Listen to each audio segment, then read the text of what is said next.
ஐந்து கரத்தனை யானை முகத்தனை இந்தின் இளம்பிறை போலும் ஏற்றனை நந்தி மகந்தனை ஞானக் கொழுந்தினை புந்தியில் வைத்து அடி போற்றுகின்றேனே. Hi friends, welcome to our channel Ammi Chutney. நம்ம சேனலில் every Friday sweets or festival related ரெசிபீஸ்லாம் பார்த்துட்ருக்கோம். இன்றைக்கி விநாயகர் சதுர்த்தி ஸ்பெஷல் மோதகம் அச்சு இல்லாமல் கையாலேயே ஈஸியாக எப்படி செய்கிறதுன்றதை பார்க்கலாம். அதுக்கு முன்னாடி நம்மளோட அம்மி சட்னி சேனலை தொடர்ந்து பார்க்குறதுக்கு வீடியோவுக்கு கீழே இருக்கிற ரெட் கலர் சப்ஸ்கிரைப் பட்டனை கிளிக் பண்ணிவிட்டு கூடவே பெல் பட்டனையும் ப்ரெஸ் பண்ணி ஆல் என்ற ஆப்ஷனை செலக்ட் பண்ணிவிடுங்க. இப்போது விநாயகருக்கு பிடித்த மோதகம் எப்படி செய்கிறதுன்னு பார்க்கலாம்.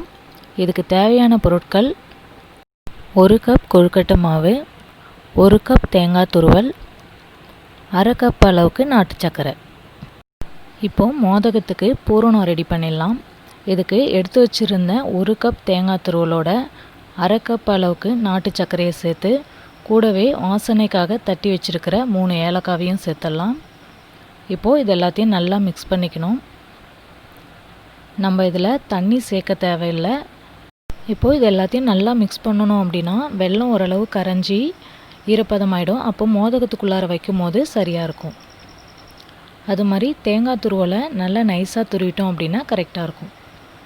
இப்போது இதெல்லாம் நல்லா மிக்ஸ் ஆகிடுச்சு. பூரணம் நமக்கு ரெடி.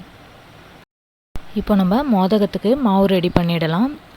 நம்ம 1 கப் அளவுக்கு மாவு எடுத்திருந்தோம். அதுக்கு 2 கப் அளவுக்கு தண்ணி அளந்து ஊற்றிக்கலாம். இப்போது இதில் கொஞ்சமாக தேவையான அளவுக்கு மட்டும் உப்பு சேர்த்துக்கலாம். இப்போது இந்த தண்ணியை நல்லா கொதிக்க வச்சு இறக்கிடலாம். இந்த தண்ணியை லைட்டாக சூடு பண்ணக்கூடாது. நல்லா இது மாதிரி கொதி வந்ததுக்கப்புறமா இறக்கணும். அப்போ தான் சரியாக இருக்கும்.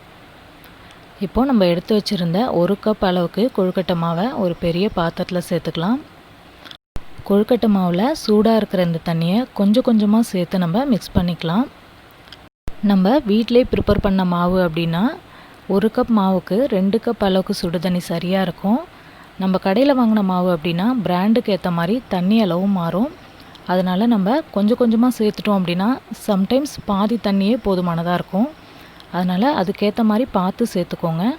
இந்த மாவுக்கு இப்போது நான் 1.5 கப் தண்ணி அளவுக்கு தான் சேர்த்துருக்கேன். பாதி கப் தண்ணி மீதி இருக்குது. சூடு ஆறுனதுக்கப்புறமா மாவு கட்டிப்படாமல் கையாலேயே நம்ம நல்லா பிசைஞ்சு எடுத்து வச்சுக்கலாம். இப்போது மாவு ரெடி ஆயிடுச்சு. மோதகம் செஞ்சிடலாம். மோதகம் ஈஸியாக செய்யறதுக்காக இது மாதிரி ஒரு காட்டன் கிளாத்தை தண்ணியில் நனைச்சி ஈரம் இல்லாமல் பிழிஞ்சு எடுத்து வச்சுருக்கிறேன். இப்போது தேவையான அளவுக்கு கொழுக்கட்டை மாவு எடுத்து துணி மேலே வச்சு இது மாதிரி பொறுமையாக தட்டிக்கலாம். சப்போஸ் நமக்கு ஒட்டுச்சு அப்படின்னா கொஞ்சமாக நெய் அப்ளை பண்ணிக்கலாம். அது மாதிரி மாவு தட்டும்போது நம்ம கொழுக்கட்டைக்கு தட்டுற மாதிரி மெலிசாக தட்டாமல் கொஞ்சம் திக்காக தட்டினோம் அப்படின்னா மோதகம் செய்யறதுக்கு ஈஸியாக நல்லா வரும்.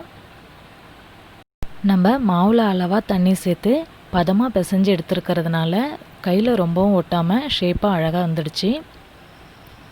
இது மாதிரி ரவுண்டாக தட்டிட்டு செஞ்சு வச்சுருக்கிற தேங்காய் பூரணத்தில் 1 ஸ்பூன் அளவுக்கு மட்டும் எடுத்து சென்டரில் வச்சுட்டு துணியை இது மாதிரி கையில் எடுத்துக்கிட்டு கொழுக்கட்டைக்கு ஃபோல்ட் பண்ணுற மாதிரி 2 சைடும் ஃபோல்ட் பண்ணிக்கணும். அந்த ஓரத்தில் மட்டும் நம்ம மடித்து விட்டுடணும்.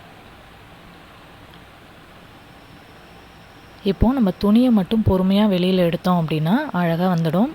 இதுதான் கொழுக்கட்டை. இப்போ இதை நம்ம மோதகமாக செய்யணும் அப்படின்னா 2 சைடும் இது மாதிரி கையால் இது மாதிரி பொறுமையாக மடித்தோம் அப்படின்னா மோதகம் நமக்கு ரெடி ஆகிடும். இப்போ இதை கையாலேயே ஷேப் பண்ணி அழகாக நம்ம மோதகமாக ரெடி பண்ணிடலாம். இப்போ நம்ம கையாலேயே அச்சு இல்லாமல் ஈஸியாக மோதகம் எப்படி செய்கிறதுன்னு பார்த்தோம். பாருங்கள், நல்ல ஷேப்பாக அழகாக வந்துடுச்சு. இப்போது நம்ம பிள்ளையாருக்கு பிடிச்ச மோதகம் ரெடி ஆயிடுச்சு. இது மாதிரியே நம்ம எடுத்து வச்சுருக்கிற மாவை எல்லாத்தையும் ஒவ்வொன்றா செஞ்சிடலாம். நம்ம 1 கப் அளவுக்கு மாவு எடுத்திருந்தோம். அந்த அளவுக்கு கையால் செஞ்சோம் அப்படின்னா மோதகம் 10 to 15 மோதகம் அளவுக்கு வரும். மோதகம் ரெடி ஆயிடுச்சு. இப்போ இதை இட்லி தட்டில் துணியை நனைச்சி போட்டுட்டு அதில் ஒவ்வொன்றா அடுக்கிடலாம். இது மாதிரியே 2 பிளேட்லேயும் அடுக்கி வச்சுருக்குறோம். இப்போது இட்லி பானையில் தண்ணி சூடாயிடுச்சு. இதை நம்ம எடுத்து வச்சிடலாம். இப்போது தண்ணி நல்லா சூடானதுக்கப்புறம் நம்ம எடுத்து வைக்கிறதுனால இது ஒரு 10 நிமிஷம் அளவுக்கு வெந்தால் சரியாக இருக்கும். இப்போது இது வேகட்டும். அதுக்குள்ளே நம்ம போய் பிள்ளையாரை அலங்காரம் பண்ணி ரெடி பண்ணிடலாம். பிள்ளையார் ரெடி ஆகிட்டாரு. இப்போ நம்ம மோதகம் வெந்துடுச்சு, இறக்கி வச்சிடலாம். இப்போ பிள்ளையாருக்கு பிடிச்ச மோதகம் ரெடி ஆயிடுச்சு. இதை நம்ம ஒரு பிளேட்டில் எடுத்து வச்சு பிள்ளையாருக்கு படைச்சிடலாம். இந்த விநாயகர் சதுர்த்தி ஸ்பெஷல் மோதகம் உங்களுக்கு பிடிச்சிருக்கும்னு நம்புகிறேன். மறக்காமல் இந்த வீடியோவை லைக் பண்ணி எங்களை என்கரேஜ் பண்ணுங்கள். இந்த வீடியோ மற்றவங்களுக்கும் யூஸ்ஃபுல்லாக இருக்கும்னு நினச்சிங்கன்னா ஷேர் பண்ணுங்கள். உங்களோட ஸ்வீட்டான கமெண்ட்ஸ் எங்களுக்கு அனுப்புங்க. கம்மிங் ஃப்ரைடேவும் இது மாதிரி ஒரு இன்ட்ரெஸ்டிங்கான ரெசிபியோடு நம்ம மீட் பண்ணலாம். தேங்க்யூ.